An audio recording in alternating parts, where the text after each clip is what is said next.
The mountain had a name now. In the 6 weeks since landfall, the colonists had taken to calling it Hope's Peak, a fitting monument to their survival and aspirations.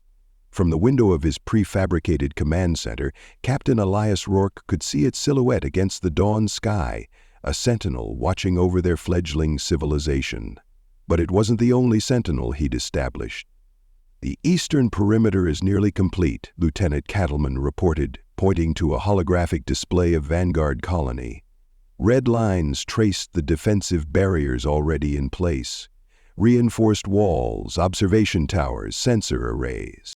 Yellow markers indicated construction in progress. "We should have full coverage within 10 days, barring further supply issues." Rourke nodded, studying the projection. What had begun as a temporary settlement was evolving into something more permanent and more fortified. The colonial buildings radiated outward from the landing site in concentric rings, with administrative and essential services at the center, residential zones in the middle rings, and agricultural sectors at the perimeter. And now, encircling it all, a defensive line taking shape day by day. "What about the northern approach? The terrain's more challenging there." "We've adapted the design to incorporate the natural ridge," Cattleman explained. "Less material needed, better visibility. Major Elliott's team is installing the surveillance system today." "Good," Rourke said. "I want those sensors calibrated to detect any anomalous movements, not just obvious threats. Anything that doesn't match established wildlife patterns gets flagged immediately." Cattleman hesitated. "Sir, the Council has expressed concerns about the extent of our defensive measures." "I'm aware," Rourke replied coolly. The Intercolonial Council, comprised of representatives from all 5 former ships, had indeed voiced opposition. The latest communication from Counselor Ezra of Hope's Calling had been particularly pointed. "The war is over, Captain. Solace is gone. Your fortifications suggest unnecessary paranoia and risk inciting anxiety among our people when stability is paramount." Rourke had chosen not to respond directly. The other colonies could debate risk assessment all they wanted. Vanguard would be prepared. "Schedule a security briefing for tomorrow," he told Cattleman. "Full assessment of our defensive readiness. And bring in Elliott. I want to review the surveillance protocols personally." "Yes, sir." Cattleman made a note on his tablet. "There's one more thing. The Election Commission has released the preliminary candidate list for the upcoming vote." Rourke raised an eyebrow. "And?" "You're on it, sir. In fact, you're leading all polling projections for Chief Administrator." Rourke frowned. "I didn't register as a candidate." "No, sir. It appears you were nominated by petition. Over 80,000 signatures across all 5 colonies. That's 80% of Vanguard, virtually all Odyssey survivors, and substantial numbers from the other settlements." 80,000. Rourke couldn't hide his surprise. That represented a significant portion of the adult population. "The people remember what you did for the Odyssey survivors," Cattleman said simply. "They trust you." Before Rourke could respond, a soft chime announced someone at the door. "Enter," he called. The door slid open to reveal a young man in an Odyssey uniform that had been carefully maintained despite obvious wear. Acting Captain Geo Duvall stood at rigid attention, his posture a perfect mirror of his late mother's military bearing. Though only 26, his eyes carried the weight of someone much older. "Captain Duvall reporting as requested, Captain." Rourke nodded. "Thank you for coming, Geo. Lieutenant Cattleman and I were just concluding." He glanced at Cattleman, who took the hint. "I'll prepare those reports for tomorrow's briefing," Cattleman said, exiting with a respectful nod to both men. When the door closed, Geo relaxed slightly. "You wanted to see me, sir?" "I did." Rourke gestured to a chair. "Please, sit." The young man complied, his movements economical and precise. Maya Duvall's son in every way, from the analytical gaze to the controlled demeanor. Rourke had been watching him closely since Maya's death 3 weeks ago, officially from complications related to her injuries, though the timing had struck Rourke as suspicious. Maya had been recovering well until she wasn't. "The Odyssey Memorial Service is scheduled for next week," Rourke began. "As your mother's successor, you'll be expected to speak." Geo nodded. I've prepared some remarks. I'd like you to join the security detail as well." The young man's eyes sharpened. "You're expecting trouble." "I'm not expecting anything," Rourke replied carefully, "but 12,000 deaths demand appropriate caution.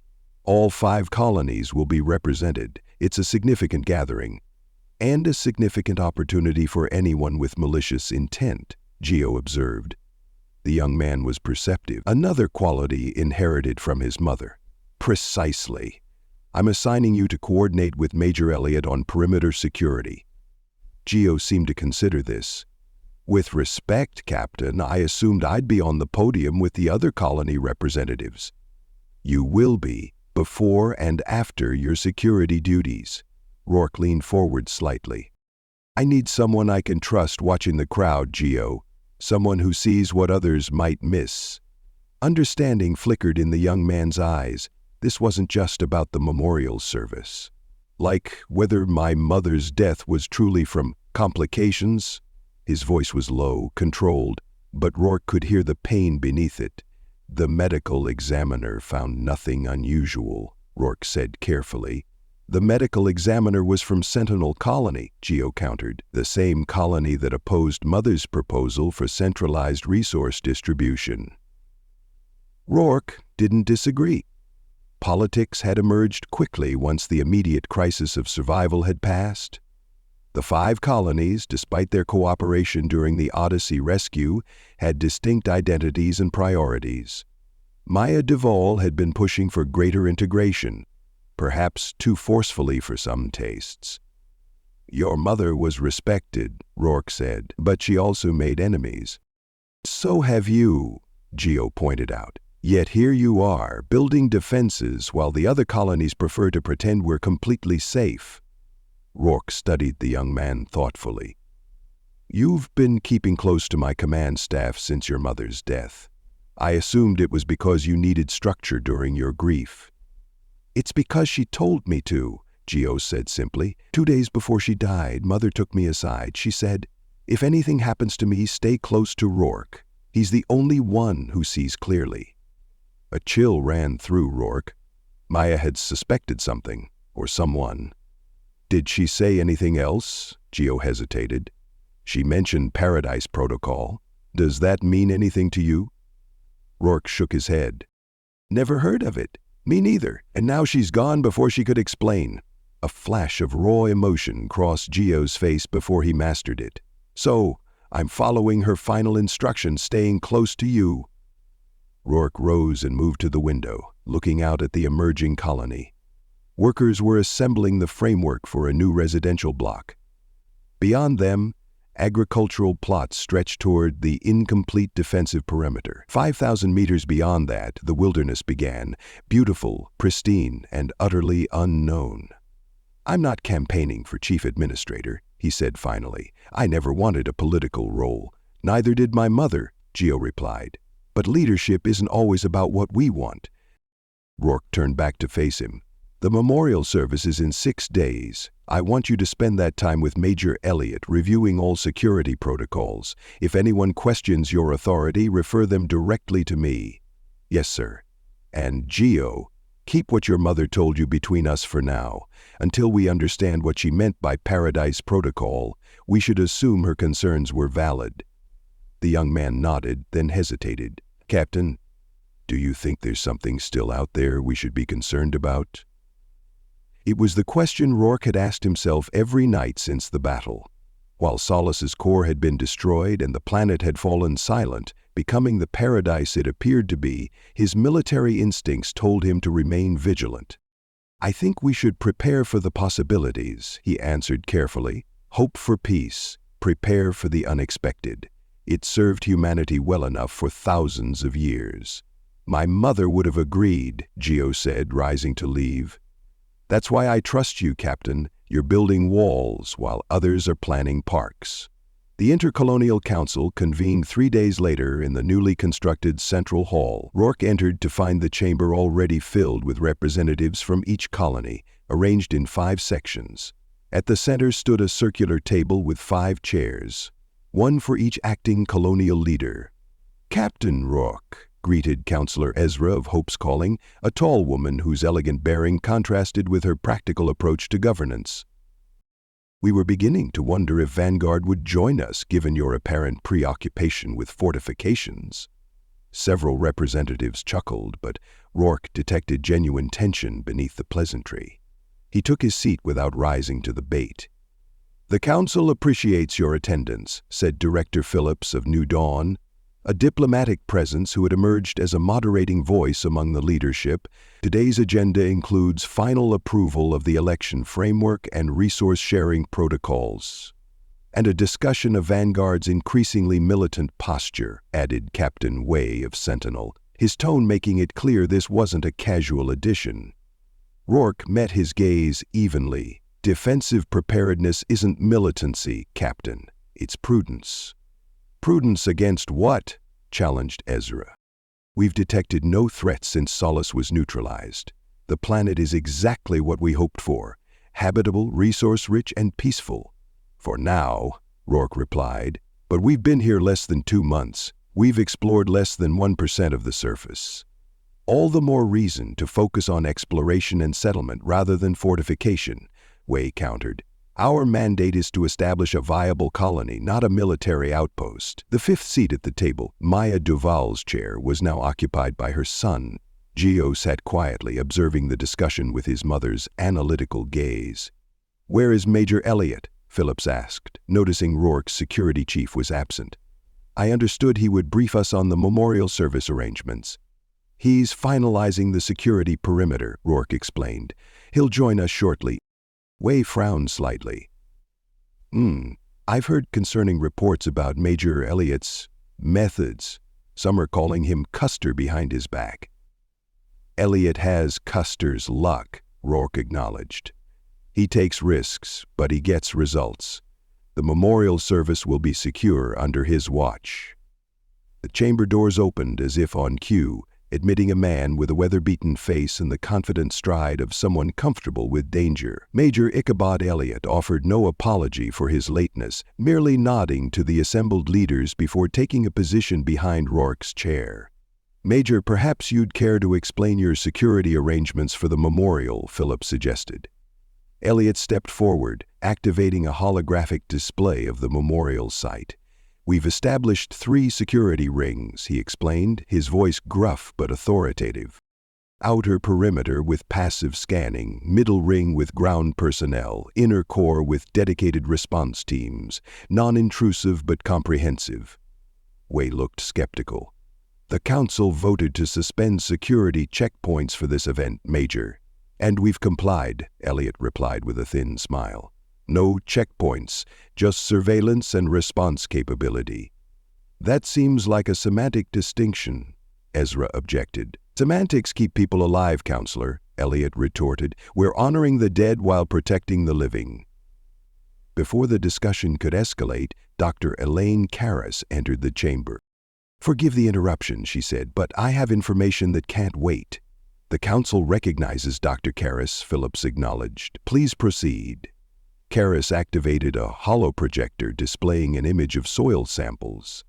"Our biology team has been analyzing soil from the agricultural zones. We've discovered indigenous microbial structures that appear beneficial for Earth-based agriculture.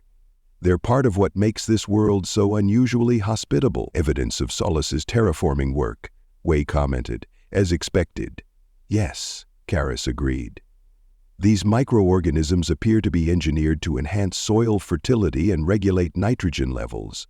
They're remnants of Solace's environmental shaping, but now they're simply part of the ecosystem."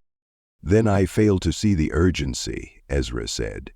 "The point is," Karras continued smoothly, "we're still discovering the fundamental properties of this world. What appears straightforward may have complexities we don't yet understand." Rourke caught her subtle support of his cautious approach. "Which is precisely why Vanguard's security measures are proportionate, not excessive."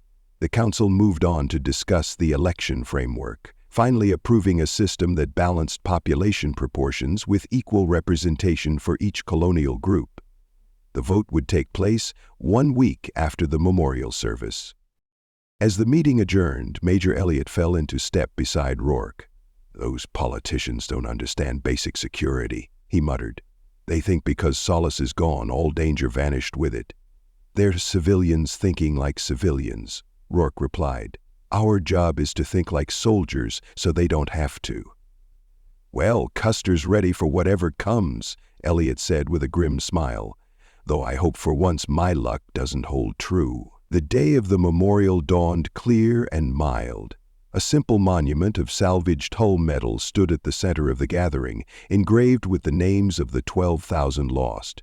Colonists streamed in from all 5 settlements, many wearing armbands bearing the Odyssey's insignia, a phoenix rising from stars.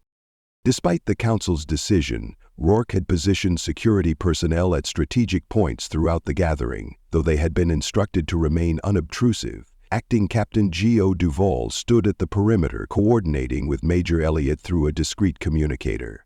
Perimeter secure, eastern approach, he reported as Rourke approached. No anomalies detected. And the western ridge? 2 teams in position with clear sightlines to the main gathering. Elliott's people know what they're doing. Rourke nodded his approval. The ceremony begins in 30 minutes. You should prepare for your address. The memorial service proceeded with dignified simplicity. When Geo's turn came, he spoke with composed eloquence about his mother's leadership and the Odyssey's legacy.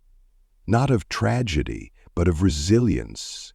They will say we lost 12,000 souls, he concluded, his voice carrying clearly across the hushed gathering. But, I say, we found a future worthy of their sacrifice. They are not lost. They are the foundation upon which we build, and we will honor them not with words or monuments but with the civilization we create here, united, resilient, and vigilant. As the ceremony concluded, a commotion erupted near the western perimeter. Through his communicator came Major Elliott's urgent voice. Captain, we have an unauthorized vehicle approaching at high speed from the west. Rourke was moving before the report was complete, signaling to nearby security personnel. Establish a protective perimeter around the gathering, he ordered. Non-aggressive posture, but be ready. He reached the western ridge in time to see a transport vehicle racing toward the memorial site, throwing up dust in its wake. It wasn't a colony vehicle. The design was unfamiliar, cobbled together from salvaged parts. Intercept course, Rourke commanded. 2 security vehicles detached from the perimeter, moving to cut off the approaching transport. Sir, came Geo's voice through the communicator, I have eyes on the driver, single occupant, male, Sentinel Colony uniform.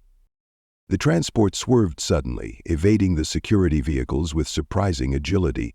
It skidded to a halt about 50 meters from the memorial gathering. The transport's doors slid open and a man stumbled out, disheveled, wild-eyed, his Sentinel uniform stained and torn. Rourke recognized him as Dr. Franklin Underwood, a xenobiologist. They're lying to us, Underwood shouted, his voice cracking with evident strain. Earth didn't send us here just to colonize. There's more to the mission. Security personnel approached cautiously, but Underwood seemed oblivious to them. His focus was on the gathered colonists. The Paradise Protocol, he continued, gesturing frantically. It's not what you think. Duval found out and they silenced her.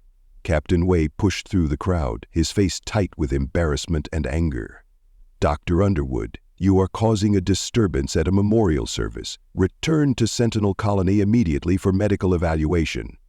Underwood laughed, a harsh, broken sound. Medical evaluation? Is that what happened to Duval when she discovered the truth? A medical evaluation that silenced her? A ripple of shock ran through the crowd. Rourke saw Geo go rigid, his hand moving instinctively toward the sidearm he wasn't carrying. That's enough, Doctor, Way snapped, signaling to his own security personnel. Remove him, Underwood backed away, still shouting. The Paradise Protocol isn't about protecting us, it's about deceiving us. Duval found the communication logs, Earth has gone silent, no one's responding to our signals.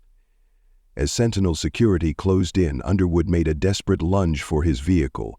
Rourke saw his hand reach for something in the cargo bay, a motion that security personnel instantly interpreted as a threat. Way back, someone shouted. Hold fire, Rourke commanded, but it was too late. A sentinel guard fired a single shot. Underwood jerked backward, a look of surprise crossing his face before he collapsed beside his vehicle. Chaos erupted. Colonists scattered in panic. Security teams from all colonies moved in, some securing the perimeter, others approaching Underwood's fallen form. Rourke reached Underwood first, kneeling beside him. The man was still alive, but barely, blood spreading across his uniform from a chest wound. "What did you find?" Rourke asked urgently. "What is the Paradise Protocol?" Underwood's eyes focused on him with sudden clarity. "The files," he whispered in the transport. "Earth is gone, no response." His breathing grew labored. "It's all lies, they're fabricating the orders." "Who is fabricating them?" But Underwood's eyes had already gone vacant, his final breath escaping in a soft sigh. 3 days after the memorial incident, Rourke sat in his command center, where he had spent most of his waking hours. A joint investigation team had been established to examine Underwood's claims, but progress was frustratingly slow. Sentinel Colony had insisted on extensive protocols before allowing access to Underwood's transport, and critical evidence seemed to be disappearing hourly. "Congratulations on your nomination, Captain," Dr. Karras said as she entered, though her tone suggested the upcoming election was the least of their concerns. "I didn't want the position," Rourke reminded her. "Which is precisely why you're suited for it." She placed a data tablet on his desk. "The preliminary investigation has found something interesting." Before she could elaborate, Acting Captain Duvall entered with Major Elliott and Lieutenant Cattleman. Geo stepped forward, placing a small data crystal on the desk. "This was hidden in my mother's personal effects," he said. "It's encrypted, but the label is clear enough." Rourke picked up the crystal, examining the handwritten label. "PP Contingency. Paradise Protocol," he murmured. She did find something. Rourke inserted the crystal into his secure terminal. A prompt appeared, requesting an authentication code. "Try Odyssey's Keeper," Geo suggested. "It's what my father used to call her." The terminal granted access. A video file appeared, showing Maya Duvall's face, tired but resolute. "If you're viewing this," she began, "then I was right to be concerned. While updating our personnel records, I discovered encrypted files buried in the communication logs, files that were being carefully hidden from the general population." She leaned closer. "They detail something called the Paradise Protocol, but it wasn't part of our original mission. It appears to be a recent creation." Maya glanced over her shoulder, then continued, "The protocol is a deception, Elias. Our communications with Earth have failed completely. We haven't received any transmissions from home in over 7 months. The Paradise Protocol is a cover story created by members of colonial leadership to hide this fact, to maintain the illusion that we're still connected to Earth. They're fabricating directives, controlling information flow, all to prevent panic." A noise off-camera caught her attention. "I don't have much time. Trust Rourke. He doesn't know about this yet, but he's the only leader who hasn't been compromised. The others are..." The recording abruptly ended. "She was killed because of this," Geo said, his voice tight with controlled rage. "We don't know that for certain," Karras cautioned, though her expression suggested she believed it too. "Underwood found the same information," Rourke noted, "and met the same fate." "If what Captain Duvall discovered is true," Major Elliott said grimly, "then we're completely cut off from Earth. We're alone out here." "And someone among the leadership is hiding this," Rourke added, thinking of Way's insistence on controlling Underwood's transport and data, creating an elaborate deception to maintain the illusion of Earth's continuing guidance. "But why?" Karras asked. "What would they gain?" "Power," Geo suggested bitterly. "If they're supposedly relaying Earth's instructions, they can control the entire colonial effort, its development, its resources, its future. No one would question directives supposedly coming from home." Rourke rose from his desk, moving to the window. The defensive perimeter around Vanguard Colony was now complete. walls, sensors, and guard posts creating a boundary between their nascent civilization and the wilderness beyond. "If I win the election as chief administrator," he said finally, "my first priority will be a complete audit of all our communication systems and logs." "The other council members will resist," Karras warned. "Let them," Rourke replied. "Their resistance will tell us exactly who to watch." He turned back to face them. "Acting Captain Duval, I'm appointing you as Chief of Intercolonial Security, effective immediately. Dr. Karras, I want a complete analysis of Underwood's files once we obtain them. Major Elliott, prepare a secure communications protocol for our team only." "You're forming a shadow government," Elliott observed with a wolfish grin. "I'm protecting our people from threats they don't yet understand," Rourke corrected. "Both from without and within." He looked at each of them in turn, these people he was now trusting with a truth that could shatter the fragile peace of their new beginning. "Maya was right about one thing: we may be truly alone out here, and some people would rather lie than face that reality." His voice hardened with resolve. "We need to uncover the truth, whatever it might be." Outside, the alien sun began to set behind Hope's Peak, casting long shadows across the colony. The paradise they had fought for waited in silence, indifferent to the human drama unfolding upon its surface. And somewhere within the colonies, those maintaining the grand deception were watching. Thank you so much for listening to this story. I hope you enjoyed it. Be sure to leave it a like and to subscribe if you'd like to see more. Feel free to comment and share it as well. With all that said, go on and check out the video in the top left. I think you might like it.